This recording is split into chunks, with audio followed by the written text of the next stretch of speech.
Hello everyone, welcome again. आज की इस क्लास में अपन कलर ऑफ द कॉम्प्लेक्सेस यानी कोऑर्डिनेशन कंपाउंड के कलर के बारे में डिस्कस करेंगे। यानी कौन से कोऑर्डिनेशन कंपाउंड ऐसे होते हैं जो कलर्ड होते हैं और कौन से ऐसे होते हैं जो कलरलेस। इसमें एक ट्रिक आप ध्यान रखें।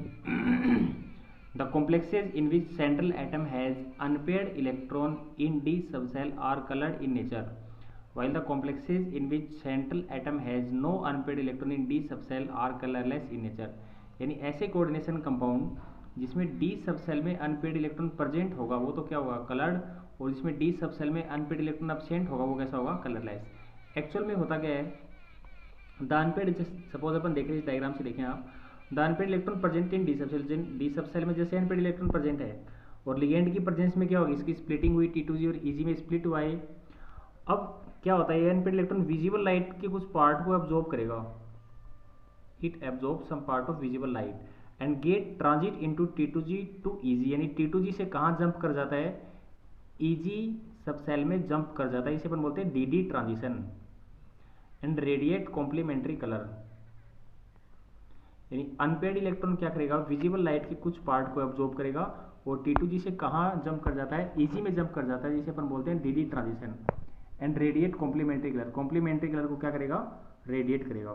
तो ध्यान आपको रखना है कौन से कंपाउंड कलर्ड होंगे, जिसमें डी सबसेल में अनपेड इलेक्ट्रॉन प्रेजेंट होगा वो तो कलर्ड होंगे, और डी सबसेल में अनपेड इलेक्ट्रॉन एब्सेंट होगा वो क्या होंगे, कलरलेस। तो ध्यान रखें, the unpaired electron present in d subshell of central atom show DD transition. DD transition show करेगा कैसे, by absorption of visible light, visible light को एब्जॉर्ब करके। And radiate complementary colour, complementary colour को क्या कर देगा, रेडिएट कर देगा। तो कलर आइडेंटिफाई करने का मेथड ये है, कॉम्प्लेक्स में आप ये देखें कि सेंट्रल एटम के पास अनपेड इलेक्ट्रॉन है या नहीं, अनपेड इलेक्ट्रॉन है तो कलर्ड होगा और अनपेड इलेक्ट्रॉन एब्सेंट है तो कैसा होगा, कलरलेस। फिर ये आपको डायग्राम बना के बताना है कि अनपेड इलेक्ट्रॉन प्रेजेंट है तो विजिबल लाइट को एब्जॉर्ब करके DD ट्रांजिशन शो करेगा। जैसे क्वेश्चन इस पे आता है, क्वेश्चन अपन देख सकते हैं, जैसे SCH2 plus third is colourless while TiH2 plus third is coloured, why. यानी स्कैंडियम पे 6H2 अटैच है और यहाँ टाइटेनियम पे कितने H2 अटैच है, 6H2 अटैच है। तो फर्स्ट कंपाउंड अपन देखते हैं SCH2 प्लस थर्ड। इस कंपाउंड में यदि अपन देखेंगे तो स्कैंडियम की ऑक्सीडेशन स्टेट प्लस थर्ड है। स्कैंडियम का एक्चुअल में इलेक्ट्रॉनिक कॉन्फ़िगरेशन होता है स्कैंडियम का आर्गन 3D1 4s2। अब प्लस थर्ड का मीन्स 3 इलेक्ट्रॉन डोनेट कर देगा, यानी 2 यहाँ से 1 यहाँ से। तो स्कैंडियम प्लस 3 यानी Sc प्लस 3 का मतलब 3D0, यानी इसमें डी सबसेल में कोई इलेक्ट्रॉन ही नहीं है, अनपेड इलेक्ट्रॉन क्या है, एब्सेंट। तो ये कैसा हो जाएगा, कलरलेस। यानी अपन क्या बता देंगे, in SCH2 plus third scandium is present in plus 3 oxidation state in which no unpaired electron is present.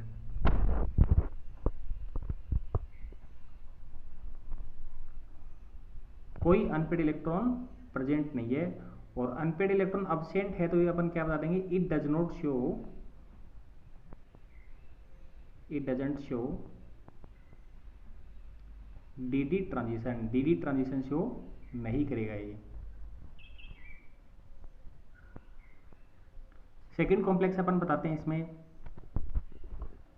TiH2 plus third अपन देखें, ये अगला बोल रहा है कलर्ड। कलर्ड का मतलब सेंट्रल एटम के पास यहाँ पे अनपेड इलेक्ट्रॉन प्रेजेंट होगा, यानी TiH2 प्लस थर्ड अपन देखिए टाइटेनियम का इलेक्ट्रॉनिक कॉन्फ़िगरेशन होगा argon 3D2 4s2, 3D2 4s2 होता है। अब प्लस थर्ड का मीन्स क्या है, प्लस थर्ड का मीन्स क्या हो जाएगा, प्लस 3 ऑक्सीजन स्टेट में है तो यहाँ 3 इलेक्ट्रॉन डोनेट कर देगा, 2 यहाँ से 1 यहाँ से, यानी टाइटेनियम प्लस थर्ड में क्या रहेगा, 3 इलेक्ट्रॉन डोनेट करने के बाद भी इसके पास क्या रहेगा, डी सबसेल में आप देख रहे हैं 1 इलेक्ट्रॉन प्रेजेंट, यानी अनपेड इलेक्ट्रॉन क्या है, प्रेजेंट। अब अनपेड इलेक्ट्रॉन प्रेजेंट होगा तो ये क्या शो करेगा, DD ट्रांजिशन को शो करेगा,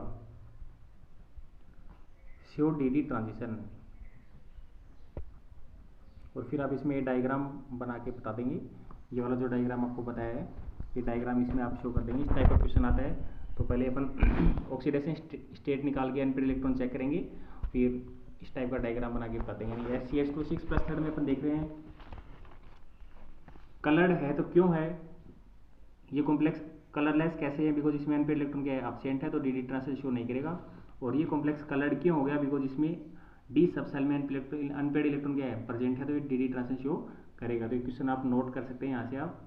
ऐसे ही नेक्स्ट अपन देखते हैं मैग्नेटिक मोमेंट कैसे निकालते हैं। जैसे क्वेश्चन आता है calculate magnetic moment of CuNH3 plus third and CuF6 minus third. Magnetic moment कैसे निकाला जाता है, ध्यान से देखिए आप। CuNH3 प्लस थर्ड में सेंट्रल एटम कौन है, कोबाल्ट, और कोबाल्ट कौन सी ऑक्सीडेशन स्टेट में, यहाँ पे प्लस थर्ड में है। प्लस थर्ड का मतलब 3 इलेक्ट्रॉन डोनेट करेगा, तो 2 यहाँ से, 1 इलेक्ट्रॉन यहाँ से डोनेट कर दिया, यानी 3d6। अब 3d6 का मतलब क्या है, डी ऑर्बिटल आप बनाएं और 6 इलेक्ट्रॉन को फिल करें आप, कैसे होगा 1 2 3 4 5 6। अब ध्यान दें इसमें आगे आपको किस तरीके से करना है। CO प्लस थर्ड पे कितने लिगेंड अटैक कर रहे हैं, 6 NH3 अटैक कर रहे हैं, यानी यहाँ पे ऑक्टाहेड्रल स्प्लिटिंग होगी। तो इसका डायग्राम अपन इस तरीके से बनाएंगे, ध्यान दें। इसका एनर्जी लिखा इस साइड आपने, तो डी में अपन देख रहे हैं 6 इलेक्ट्रॉन है, तो इसमें कैसे करेंगे, ये डी ऑर्बिटल आपने फॉर्म किए, T2G और EG होते हैं। अब 6 लिगेंड अटैक करें, ये ऑक्टाहेड्रल स्प्लिटिंग होगी, लोअर T2G होगा, हायर EG होगा। ये T2G बनाया आपने और ये हायर EG बना दिया। अब ध्यान रखें लिगेंड कैसा है, स्ट्रॉन्ग फील्ड है, तो ये 6 इलेक्ट्रॉन जो थे लिगेंड के एब्सेंस में तो ऐसे है, और लिगेंड की प्रेजेंस में 6 इलेक्ट्रॉन कैसे फिल करेंगे आप, स्ट्रॉन्ग फील्ड लिगेंड है NH3। NH3 क्या है, एक स्ट्रॉन्ग फील्ड लिगेंड, ध्यान रखें NH3 एक स्ट्रॉन्ग फील्ड लिगेंड है। तो ये 6 इलेक्ट्रॉन आप कैसे फिल करेंगे, 1 2 3, ऊपर नहीं जाएंगे, पहले नीचे ही पेयरिंग होगी। स्ट्रॉन्ग फील्ड लिगेंड की प्रेजेंस में पेयरिंग होती है, आपको बताया था पीछे ऑक्टाहेड्रल कॉम्प्लेक्स में।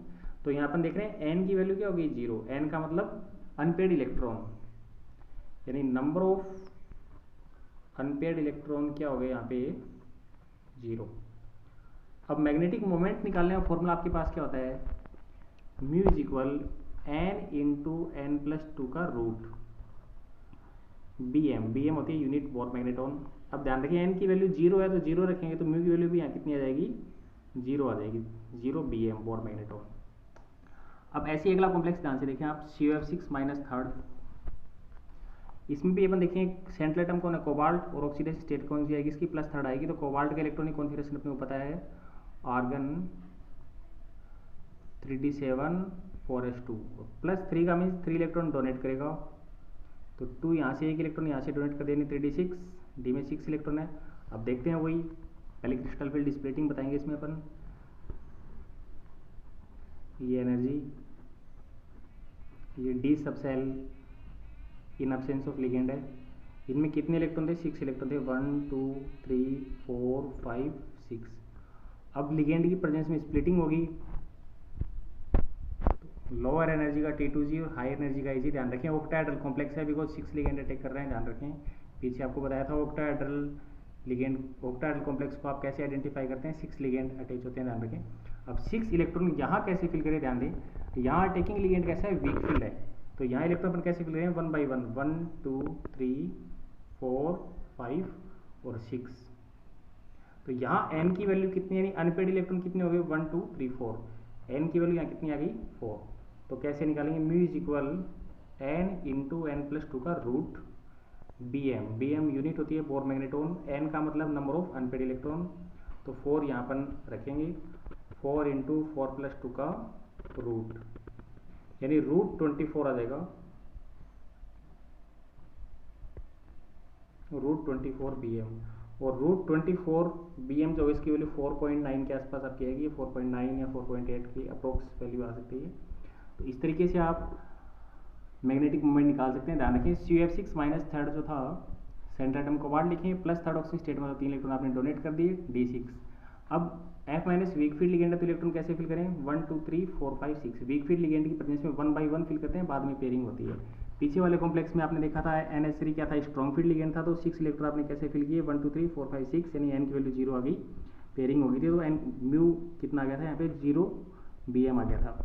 और अगले कॉम्प्लेक्स में ध्यान रखें वीक फील्ड लिगेंड था, तो इलेक्ट्रॉन आपने 1 by 1 फिल किए, n की वैल्यू 4 आ गई, और ये म्यू आपने निकाले, तो इस टाइप का क्वेश्चन आ सकता है। ऐसे अगला टॉपिक आप देखें, अगला आता है स्टेबिलिटी ऑफ कॉम्प्लेक्सेज। तो यहाँ एक छोटा सा क्वेश्चन बनता है, और कोई ज़्यादा डिटेल में नहीं पूछा था, ध्यान रखें। Stability of complexes directly inversely proportional to size of central atom, यानी कॉम्प्लेक्स की जो स्टेबिलिटी है वो सेंट्रल एटम की साइज की इन्वर्सली प्रोपोर्शनल होती है। इन्वर्सली प्रोपोर्शनल का मतलब यदि सेंट्रल एटम की साइज इंक्रीज हो रही है तो स्टेबिलिटी क्या हो जाएगी, डिक्रीज, कॉम्प्लेक्स लेस स्टेबल होगा। दूसरा पॉइंट ध्यान रखिए, इंपॉर्टेंट होगा, stability of complex is directly proportional to charge on central atom. Central atom पे चार्ज जितना ज़्यादा होगा कॉम्प्लेक्स की स्टेबिलिटी उतनी ही ज़्यादा होगी। इस पर क्वेश्चन आता है जैसे out of FeCN6-4 and FeCN6-3 which is more stable and why, दोनों में से ज़्यादा स्टेबल कौन सा है और क्यों। तो FeCN6-4 अपन देख रहे हैं, इसमें अपन सेंट्रल एटम देखें तो सेंट्रल एटम Fe है और Fe की ऑक्सीजन स्टेट यदि आप निकालेंगे तो Fe की ऑक्सीजन स्टेट आएगी कौन सी, +2 आएगी। निकाल के देख सकते हैं, पीछे बता रखा है कैसे निकालते हैं। FeCN6-3 में यदि अपन देखें तो यहाँ Fe की ऑक्सीजन स्टेट कितनी आएगी, +3, यानी यहाँ सेंट्रल एटम पे +2 चार्ज है, यहाँ चार्ज कितना है, +3, तो ज़्यादा स्टेबल कौन सा हो जाएगा, ये वाला कॉम्प्लेक्स हो जाएगा मोर स्टेबल।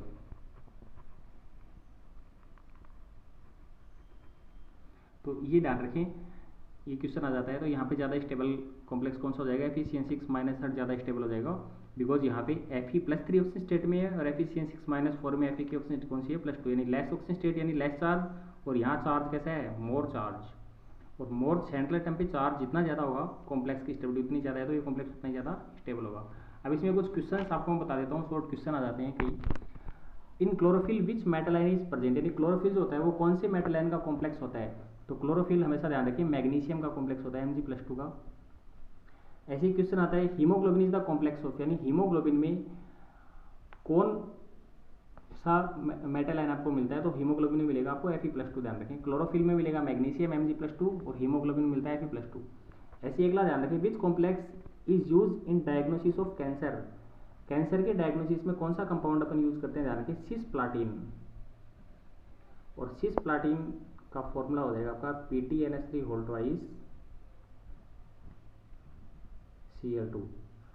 ऐसी नेक्स्ट क्वेश्चन देखें आप, name the suitable ligand which is use to determine hardness of water, water की हार्डनेस डिटरमाइन करने के लिए कौन से लिगेंड का अपन यूज करते हैं, EDTA-4 इथाइलिन डाइमीन टेट्राएसीटेटो। ऐसे अगला क्वेश्चन ध्यान रखें, which ligand is use to detect Na+2 ion in the qualitative analysis, यानी क्वालिटेटिव एनालिसिस जब रेडिकल टेस्ट आप करते हैं तो Na+2 का एस्टिमेशन करने के लिए कौन से लिगेंड का यूज होता है, तो ध्यान रखें DMG डाइमिथाइल ग्लाइऑक्सिम, इस लिगेंड का यूज होता है। तो ये कोऑर्डिनेशन कॉम्प्लेक्स चैप्टर आपने डिस्कस किया। आगे से अपन नेक्स्ट क्लास जब भी आपकी होगी उसमें सॉल्यूशन चैप्टर अपन स्टार्ट करेंगे। तो ये जो भी पॉइंट्स वगैरह इन्हें आप नोट करें और इन्हें आप अच्छे से देख सकते हैं। कलर के बारे में आपको बताया, तो कलर में ध्यान रखें, अनपेड इलेक्ट्रॉन प्रेजेंट होगा तो कॉम्प्लेक्स कलर्ड होता है, अनपेड एब्सेंट होता है तो कलरलेस होगा। और रीजन बता सकते हैं, DD ट्रांजिशन। मैग्नेटिक मोमेंट निकालने में ध्यान रखिए, स्प्लिटिंग बताएंगे आप, ऑक्टाहेड्रल कॉम्प्लेक्स होगा तो लो T2G आएगा, हाई रिजियर, यही कॉम्प्लेक्स टेट्राहेड्रल होता तो ध्यान रखें इजी नीचे करके T2G ऊपर करते हैं आप। स्ट्रॉन्ग फील्ड लिगेंड हो तो पहले नीचे पेयरिंग हो जाएगी, और वीक फील्ड लिगेंड हो तो 1/1 इलेक्ट्रॉन आप फिल कर सकते हैं जैसे इस कॉम्प्लेक्स में बताया था। और n की वैल्यू निकाल के आप फॉर्मूला लगा के